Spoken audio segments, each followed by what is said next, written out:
আপনার নাম যদি ভোটার লিস্ট থেকে ডিলিট হয়ে থাকে অথবা আপনাদের পরিবারের কারোর নাম যদি ভোটার লিস্ট থেকে ডিলিট হয়ে থাকে, তাহলে আজকের এই ভিডিওটি পুরোটা দেখবেন। আমার হাতে রয়েছে একটা নোটিশ এবং এই নোটিশে অনেক কিছু বিষয় ক্লিয়ার হবে, আর এই ভিডিওটা দেখা আপনার জন্য একান্ত জরুরি।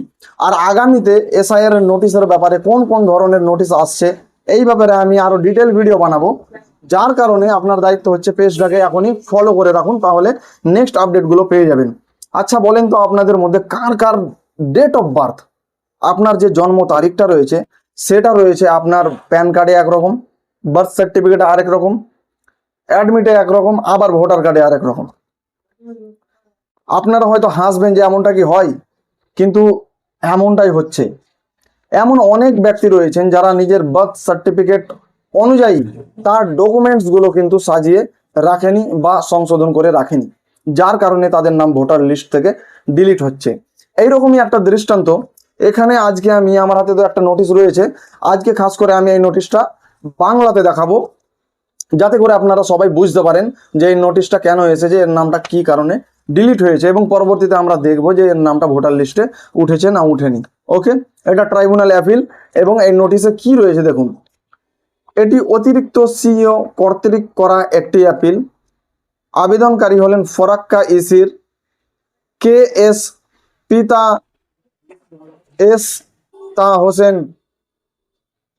তারপর এখানে বলছেন যে ফরাক্কার এই নোটিশটা 55 নম্বর অ্যাসেম্বলি কনস্টিটিউয়েন্সির। আমি নথি এবং অ্যাপিলের মেমো পর্যালোচনা করেছি। এটা কে বলছেন? জাস্টিস ইন্দ্রজিৎ চ্যাটার্জি। আমি আবেদনকারীর দুটি জন্ম তারিখ পেয়েছি। গণনা ফর্ম অনুযায়ী যে এনুমারেশন ফর্মটা ফিল আপ করেছিলেন আপনারা, সেই অনুযায়ী এটি 1/1/1988, জন্ম সনদ অনুযায়ী 14/11/87, প্যান কার্ড অনুযায়ী 1/1/1988। দেখুন কি অবস্থা। এটা দুর্ভাগ্যজনক যে জন্ম নিবন্ধন করা হয়েছিল 27/6/1990 তারিখে, অথচ জন্ম সনদ অনুযায়ী জন্ম তারিখ হচ্ছে 14/11/1987। তার মানে হলো 1987, 1988, 1989, 1990, 3 বছরের ব্যবধান রয়েছে তার জন্ম সার্টিফিকেটের সঙ্গে, তার যে প্যান কার্ড রয়েছে, ভোটার কার্ড রয়েছে তার সঙ্গে। তো এই ব্যবধানটা দেখার কারণে কিন্তু তার এটা নোটিশ এসেছে। এইবার পরে কি বলা হচ্ছে, সুতরাং জন্ম এবং নিবন্ধের মধ্যে 3 বছরের একটি স্পষ্ট ব্যবধান রয়েছে, 3 বছরের পার্থক্য রয়েছে। আরও দুর্ভাগ্যজনক যে জন্ম সনদের প্রদানকারী কর্তৃপক্ষের সিলমোহরটি অস্পষ্ট। মানে বুঝতে পারলেন, এটা জাস্টিস বলছেন যে এটা দুর্ভাগ্যজনক যে জন্ম সনদ অর্থাৎ বার্থ সার্টিফিকেট যেটা রয়েছে, সিলমোহরটা একটু অস্পষ্ট রয়েছে। তো এই সিলমোহরটা অস্পষ্ট থাকার কারণে অথবা সিগনেচার ভ্যালিডেশন না থাকার কারণে এটা সন্দেহের সৃষ্টি হয়েছে আর কি। এখানে তারপরে কি বলা হচ্ছে, এই সমস্ত সমস্যার সমাধানের জন্য নোডাল অফিসারের মাধ্যমে আবেদনকারীকে অবিলম্বে নোটিশ প্রদান করা আবশ্যক, যার কারণে নোটিশ এসছে। আর সেই অনুযায়ী এখানে বলা হয়েছে আবেদনকারীকে একটা ডেট মেনশন করা হয়েছে এবং একটা সময় মেনশন করা রয়েছে, সেই সময় অনুযায়ী তার ট্রাইব্যুনালে তাকে উপস্থিত হতে বলা হয়েছে আর কি। আর বাকি জিনিসগুলো সেমই রয়েছে, যে ট্রাইব্যুনালে যখন আপনি যাবেন তখন আপনার সঙ্গে আপনার রিপ্রেজেন্টেটিভ একজনকে নিয়ে যেতে পারেন, সেটা উকিল হতে পারে, ব্যারিস্টার হতে পারে, অথবা বিএলও হতে পারে।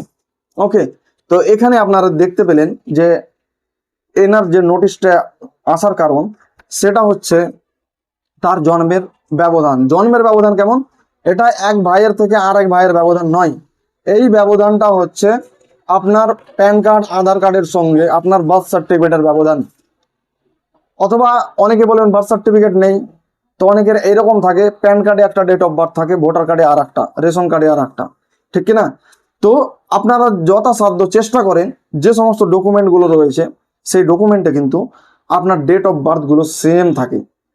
আর অনেকের সমস্যা কি দেখাচ্ছে যে অনেকে এইভাবে ডেট অফ বার্থগুলোকে সংশোধন করেছেন, সে অ্যাডমিট রয়েছে তার কাছে একটা গুরুত্বপূর্ণ ডকুমেন্ট, তার কাছে রয়েছে বার্থ সার্টিফিকেট গুরুত্বপূর্ণ ডকুমেন্ট, কিন্তু কোনো কারণে আধার কার্ডে বা ভোটার কার্ডে হয়তো ডেট অফ বার্থটা অন্যরকম চলে এসছে।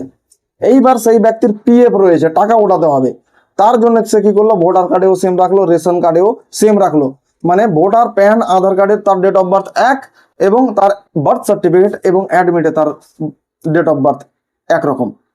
তো এই ডিফারেন্সটা থাকার কারণে কিন্তু আমাদের সমস্যা খাড়া হয়।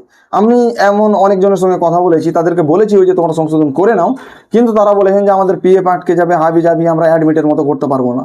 কিন্তু আপনাদেরকে বলে রাখি, বর্তমানে ট্রাইব্যুনাল যে হচ্ছে, এই ট্রাইব্যুনালের মাধ্যমে হিয়ারিং হচ্ছে, এখানে কিন্তু আপনার বার্থ সার্টিফিকেট অথবা আপনার অ্যাডমিট, অর্থাৎ আপনার যে পুরনো ডকুমেন্ট রয়েছে, ডেট অফ বার্থটা দেওয়া রয়েছে, সেটাকে কিন্তু গ্রাহ্য করা হচ্ছে। তো এই জিনিসটা আপনারা মাথায় রাখবেন। আর আমাদের এই সিরিজে জুড়ে থাকার জন্য পেজটাকে অবশ্যই ফলো করে যাবেন। কোনো ধরনের ডাউট সংশয় থাকলে কমেন্টে অবশ্যই জানাবেন।